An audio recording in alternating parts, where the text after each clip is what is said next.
자, 그리고 여러분들 교재 자발적으로 산화하는 반응하는 이 방전 다음에 충전을 하면 어떻게 될까요? 우리 자동차에는 다 제너레이터가 있어요. 발전기가 존재를 하는데 자동차 엔진룸에서 결국 이 연소 반응이 일어나면서 구동촉을 돌리죠. 구동촉을 돌리면서 발전기를 또 돌리게 되고 그 발전기를 돌림으로써 다시 어떻게 돼요? 예, 우리 이 납축전지를 충전을 하게 되겠죠. 그래서 충전을 하게 되면 이제 거꾸로 다시 황산납이 납으로 바뀌고 또 황산납이 산화납으로 바뀌겠죠. 그래서 각각 원래 양극에서는 산화 반응에서 이게 형성되는데 환원 반응이 일어나면서 다시 납으로 바뀌고 또 음극에서는 환원 반응에서 산화납이 황산납으로 바뀌었는데 산화가 되면서 산화납으로 돌아가게 됩니다.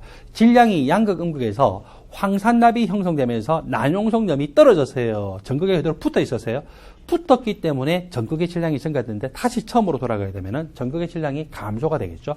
황산 수용액이 사라지고 물이 생성이 되면서 결국 비중이 점점 감소가 되는데 다시 비중이 증가되는 일이 나타날 겁니다.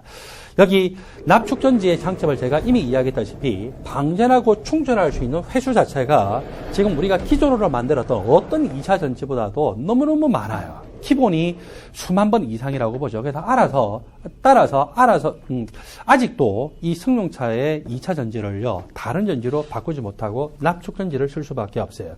납축전지의 가장 큰 단점이 뭐냐? 납이라고 하는 것은 원자량이 너무너무 크기 때문에 똑같은 그 모홀수라고 하더라도 질량이 너무 크죠. 그걸 우리는 밀도가 크다라고 이야기를 합니다. 그래서 납도 그렇고 산화납이 형성돼도 마찬가지예요. 그리고 황산 그 자체도 비중이 너무너무 크죠. 그래서 이렇게 이 납과 산화납 자체가 워낙 밀도가 크기 때문에 이 납축전지 패키지를 보면은 그 한 개의 셀 패키지를 보면은 이 별로 크지 않은 것 같은데 막상 들어보면은 아이고 저도 무리할 정도로 굉장히 무겁거든요. 그래서 이 무게당 생산할 수 있는 그때 전력 생산량이 작기 때문에 단위 질량당의 전력 생산량이 너무너무 작죠.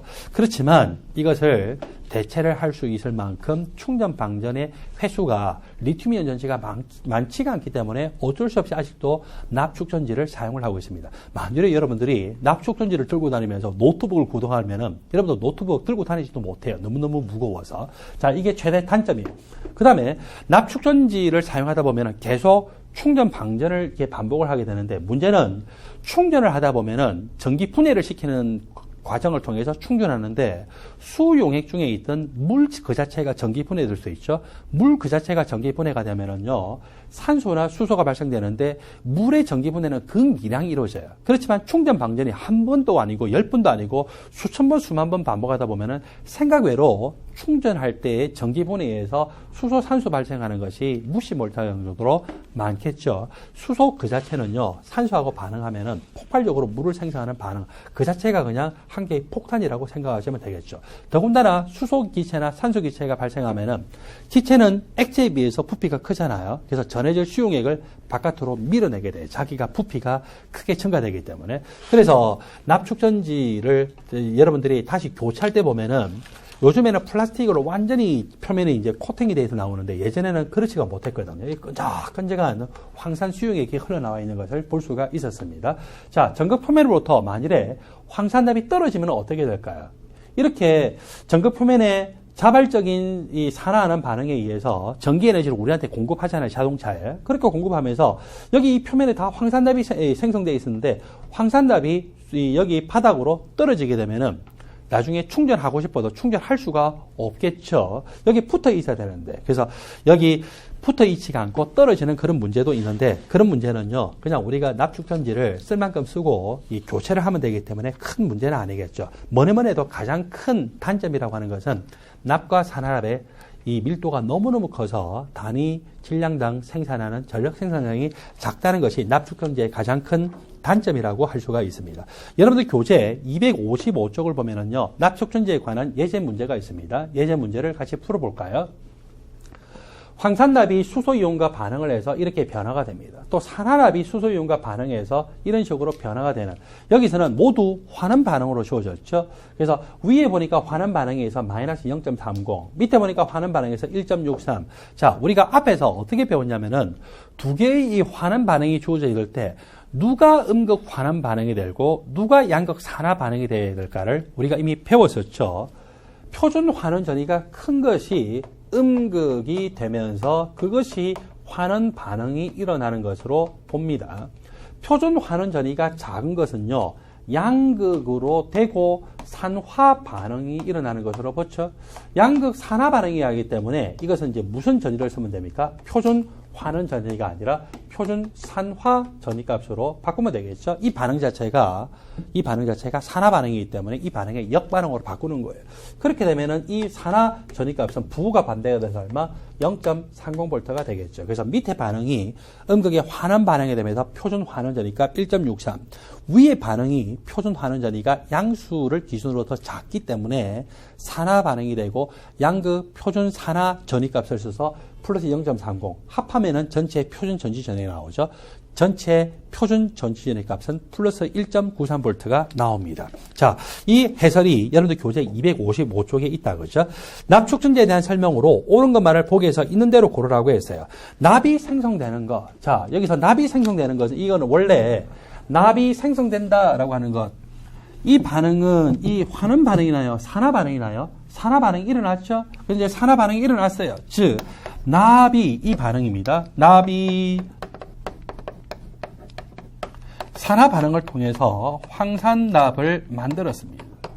이렇게 황산납을 만들어서 산화 반응이 일어났고 이것은 자발적인 양극의 산화 반응에 의해서 나타나는 것이고 뭐예요? 방전이죠. 그래서 방전이 날 때 이렇게 산화 반응해요. 근데 여기서는 방전이 일어날 뿐만 아니라 납축전지 2차 전지이기 때문에 우리가 충전을 통해서 다시 무슨 반응을 할 수 있어요?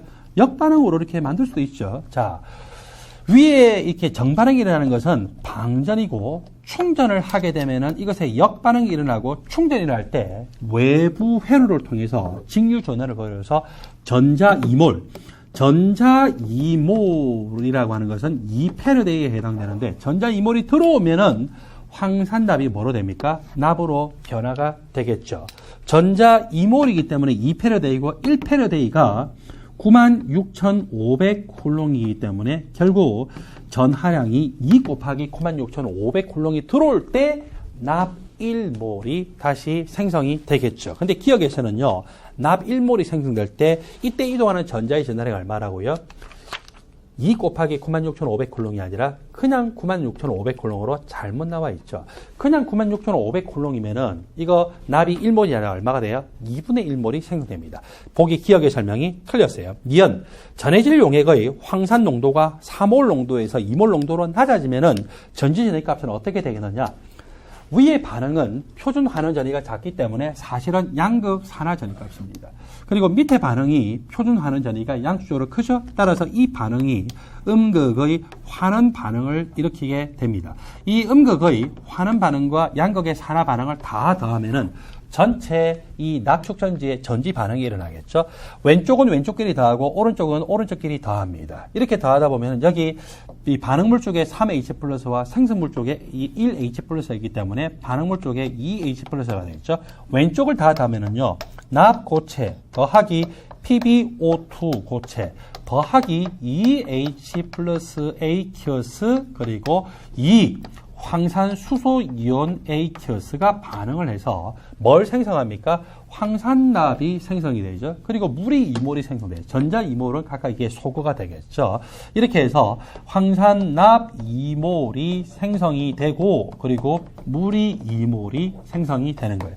알짜로 이동하는 전자의 몰수는 2몰이죠. 그래서 이동하는 전자의 몰수 2몰, 즉 2패러데이만큼의 전하량이 이동을 하는 동안에 이렇게 전체 반응이 일어나겠죠.